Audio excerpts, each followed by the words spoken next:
Sa balitang sports, matapos ang nakadilismayang kampanya ng Team USA sa FIBA Basketball World Cup, naghayag ang mga superstars ng NBA sa pangunguna ni LeBron James at Stephen Curry na maglaro sa darating na 2024 Paris Olympics. Si Rafael Bandairel sa detalye. Hindi man nakakuha ng anumang medalya sa 2023 FIBA Basketball World Cup, umaasa ang Team USA Basketball na makakabawi sila sa 2024 Paris Olympics. Kaya naman ngayon pa lang ay handa na umanong magbigay ng commitment si NBA all-time scoring leader LeBron James sa pambansang kupunan ng Estados Unidos, ayon sa US-based publication na The Athletic. Nauna na ring sinabi ni Golden State Warriors superstar Stephen Curry sa ESPN na nais niyang maglaro sa Olympics kung ang kanyang coach na si Steve Kerr ang mamumuno rito. Samantala, base pa sa ulat ng The Athletic, hinihikayat din umano ng Los Angeles Lakers forward ang kanyang kapwa NBA superstars na sina Kevin Durant, Anthony Davis, Jason Tatum at Draymond Green na lumahok sa Olympics. 3 beses nang lumahok si King James sa Olympics na nagresulta sa 2 gintong medalya para sa USA Basketball.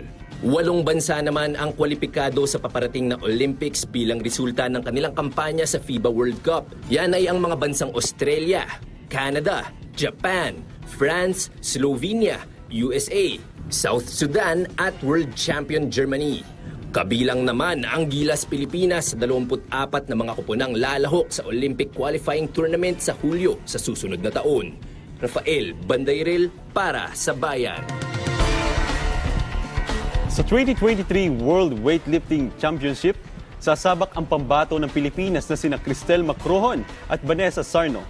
Gaganapin ito bukas sa Riyadh, Saudi Arabia, dakong alas 4:30 ng hapon, oras sa Pilipinas. Sina Macrohon at Sarno ang magsisilbing huling pag-asa ng Pilipinas na susubok makasungkit ng medalya sa naturang International Weightlifting Federation sanctioned event.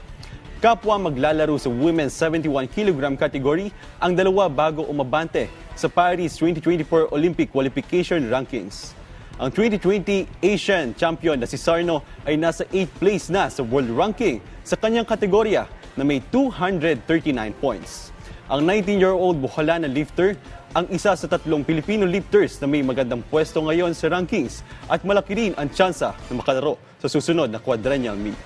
Kasama si Sarno sa pasok sa top 10 na qualification rankings, sina Tokyo Olympic gold medalist Heidelin Diaz na nasa top 7 ng women's 55 kg event at Jean Februar Ceniza na nasa 6th place ng men's 61 category.